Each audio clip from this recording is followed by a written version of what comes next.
जिसको देखो AI AI AI. अबे है क्या एआई? क्या ये सच में ह्यूमंस को रिप्लेस कर सकता है?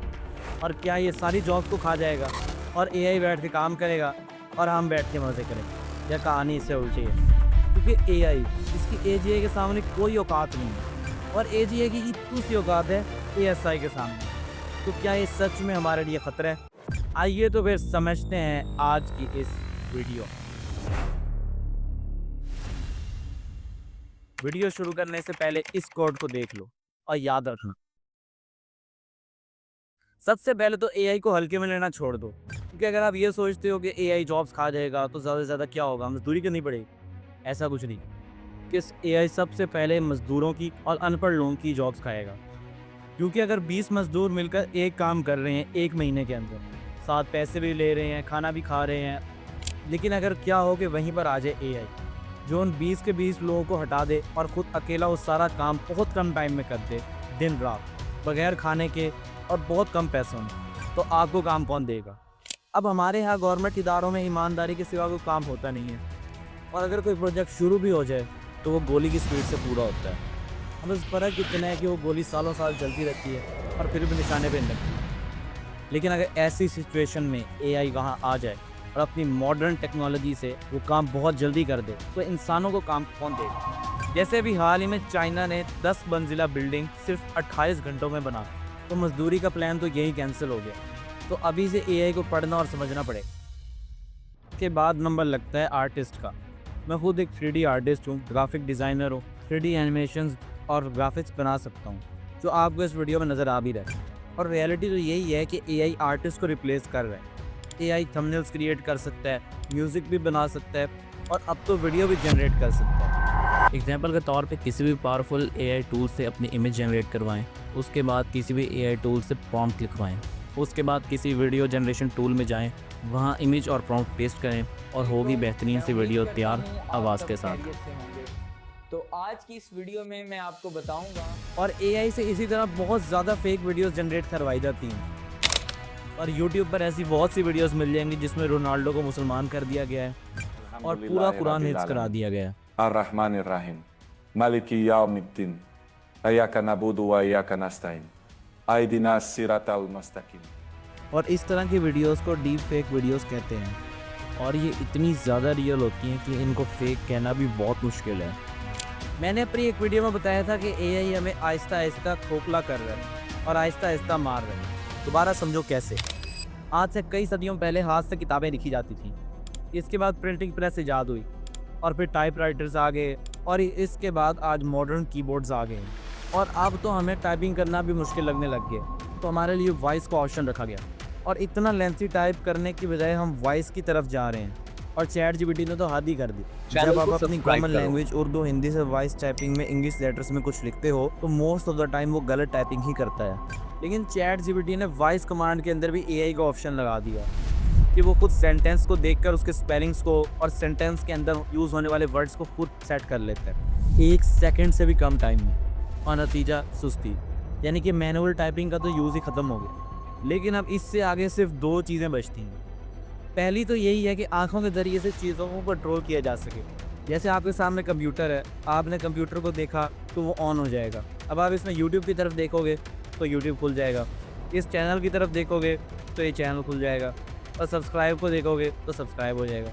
और अब आहिस्ता आहिस्ता इससे भी नेक्स्ट लेवल की टेक्नोलॉजी आना शुरू हो गई है, जिसमें सिर्फ आपने सोचना है कि मैंने इस वीडियो को लाइक करना है तो वह वीडियो लाइक हो जाएगी। आपने सोचना है कि चैनल सब्सक्राइब करना है तो चैनल सब्सक्राइब हो जाएगा। और ये सिर्फ दिमाग में एक चिप लगाने से होगा। इसके अलावा ये घरों में भी यूज़ होना शुरू हो गई। आप घर में एंटर करोगे, एआई आपको वेलकम करेगा। उसके बाद आप फ़ैन ऑन करना चाहोगे तो एआई फ़ैन ऑन कर देगा। इसके बाद आप खाना खाना चाहोगे, एआई खाना बनाएगा और ख़ुद सर्व करेगा। घर की सफाई करना चाहोगे, एआई रोबोट खुद बाहर निकलेगा और घर की सफाई कर देगा। लेकिन अभी इतना सब नहीं हुआ, आपको खुद बोलकर ऑर्डर देना पड़ेगा। लेकिन ये भी बहुत बड़ी बात है कि आप काम कहोगे और काम हो जाएगा। और ये डिवाइसेस दिन ब दिन कॉमन भी होती जा रही हैं और मार्केट में बहुत सस्ती मिलना भी शुरू हो गई हैं, जैसे Alexa, Apple home pod mini वगैरह वगैरह। और ये डिवाइसेस पूरे घर को कंट्रोल करेंगी, घर का टेम्परेचर, घर की सिक्योरिटी, घर की सफाई, हर चीज़। और ये सोच कर काम करने वाली टेक्नोलॉजी मार्केट में मौजूद तो है, लेकिन बहुत वीक है। और स्पेशली ये हॉस्पिटल्स में यूज़ होती है पेशेंट्स के लिए, उनके लिए जो कोमा में हैं या पैरालाइज हैं। लेकिन इसका फुल सेटअप बॉडी से बाहर होता है और एक काफ़ी बड़ा सेटअप होता है जिसको अपने साथ कैरी करना बहुत मुश्किल है। लेकिन इस टेक्नोलॉजी से कोमा पेशेंट्स अभी सिर्फ बात कर सकते हैं, यानी जब कोई पेशेंट कुछ सोचेगा तो वो स्क्रीन पर लिखा आ जाएगा। लेकिन इलॉन मस्क का न्यूरालिंक प्रोजेक्ट, जिसमें एक छोटी सी डिवाइस होगी जो ह्यूमन ब्रेन के अंदर फिट हो और बॉडी के अंदर ही रहेगी। लेकिन अभी इस पर एक्सपेरिमेंट्स हो रहे हैं और फ्यूचर में टेक्नोलॉजी बहुत पावरफुल हो जाएगी। लेकिन इसके सबसे बड़े इश्यूज जो साफ नज़र आ रहे हैं कि इंसान अपनी बॉडी का यूज़ करना ही छोड़ देंगे और आहिस्ता आहिस्ता बॉडी पार्ट्स भी काम करना छोड़ देंगे। दूसरा, ये चिप हैक हो सकती है, इसमें वायरस आ सकता है और इससे इंसान को पूरी तरह कंट्रोल किया जा सकता है, जिसका अंजाम तो आप सबको पता है, कोई भी आपको कुछ भी करवा सकता है। सोशल मीडिया पर आपने इस तरह की वीडियोस देखी होंगी जिसमें एआई का मजाक उड़ाया जा रहा है कि एआई हमारी क्या जॉब छीनेगा, ये तो सही से चल भी नहीं सकता, सही से बोल भी नहीं सकता, तो ये क्या इंसानों को रिप्लेस करेगा? लेकिन करेगा। इसका जवाब देने से पहले ये वाली कोट दोबारा दोहरा लो कि एआई स्मार्ट तो हो सकता है लेकिन चालाक नहीं हो सकता। वो इंटेलिजेंट है, आसानी से चीज़ों को सॉल्व कर सकता है, लेकिन शातिर और चालाक नहीं है। एक एग्जांपल सेल्समैन की है कि अगर एक सेल्समैन चालाक नहीं है तो वो कभी भी अपनी प्रोडक्ट नहीं बेच सकता, और अगर वो समझदार और शातिर है तो वो कस्टमर के मूड के मुताबिक ऑफर्स देगा, उसको फ़ायदे बताएगा और कुछ झूठ मूठ के भी फ़ायदे बताएगा, और कस्टमर खुश होगा और प्रोडक्ट ले लेगा। लेकिन एआई केस में ऐसा नहीं है। एआई को प्रोग्राम किया जाता है और वो अपनी प्रोग्रामिंग से बात कुछ ज़्यादा नहीं कर सकता, वो वैसा ही बिहेव करेगा जैसा कि उसको प्रोग्राम किया गया। आर्टिफिशियल टेक्नोलॉजी और ह्यूमंस में सबसे बड़ा डिफरेंस इमोशंस का है। इंसान इमोशंस को समझकर या मजबूरी को देखकर आपके साथ बिहेव करता है, लेकिन एआई सिर्फ कैलकुलेशंस और मैथमेटिक्स पर डिपेंड करता है। इसको इमोशन, आंसुओं से कोई फ़र्क नहीं पड़ता। लेकिन लोग इस पर काम कर रहे हैं और एआई के अंदर इमोशंस डेवलप करने की कोशिश कर रहे हैं। लेकिन एआई के रूल्स अभी तक फिक्स हैं। जैसे चैटजीपीटी को कोई आंसर करने का कहा जाए, लेकिन वो आंसर उसकी गाइडलाइंस और पॉलिसीज़ के ख़िलाफ़ हो, तो वो कभी भी उसका जवाब नहीं देगा, चाहे आप 1000 दफ़ा रिक्वेस्ट कर लो, और उसका जवाब एक ही होगा, सॉरी। फ्यूचर में शायद इसमें कोई तब्दीली की जाए, लेकिन अभी तक ऐसा कुछ भी नहीं है। लेकिन इसको बेवकूफ़ बनाकर इससे काम लिया जा सकता है।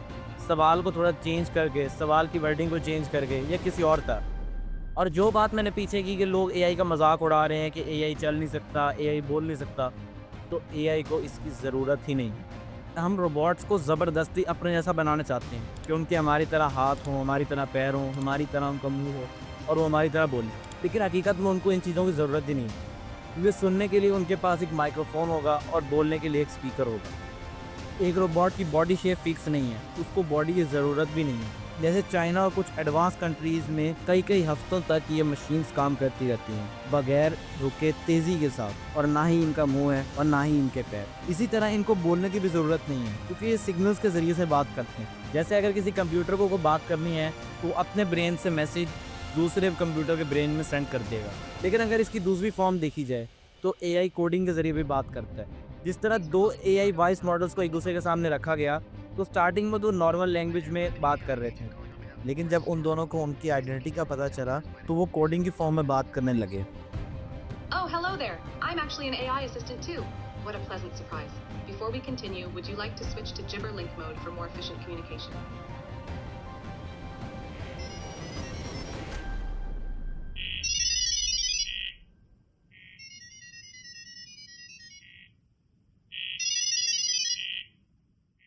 लेकिन एआई एक एंड नहीं, एआई स्टार्ट है, क्योंकि एआई कुछ भी नहीं है एजीआई के सामने।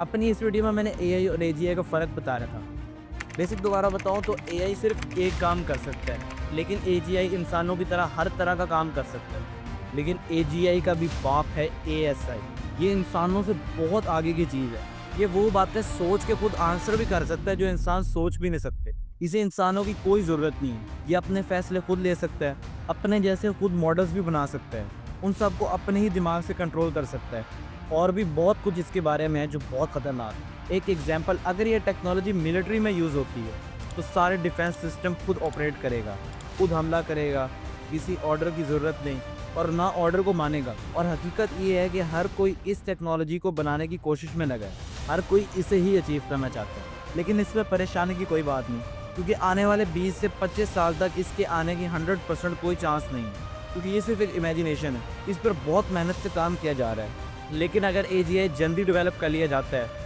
तो इसके बारे में कुछ नहीं कहा जा सकता। करने को तो और भी बहुत बातें हैं, लेकिन यही बातें ज़रूरी हैं और काफ़ी हैं। AI से बचने के लिए AI ही सीखना होगा। इसके अलावा AI के अंदर ही इतनी ज़्यादा फील्ड्स हैं जिनको सीख कर AI के बारे में पता लगाया जा सकता है, और आने वाले फ्यूचर में फ्यूचर के मुताबिक नई जॉब्स बन सकती हैं जो अभी हम सोच भी नहीं पा रहे। AI के बगैर तो गुजारा ही नहीं, तो जो कुछ करना है तो अभी करना होगा और AI को और डीप से समझना होगा। तो उसके लिए यहाँ क्लिक करना होगा जिसमें मैंने 3D एनिमेशन की हेल्प से सब कुछ एक्सप्लेन किया है। और अगर क्लाइमेट चेंज और फ्लड्स को समझना है तो इस वीडियो पर क्लिक करना होगा। लाजमी देखिएगा।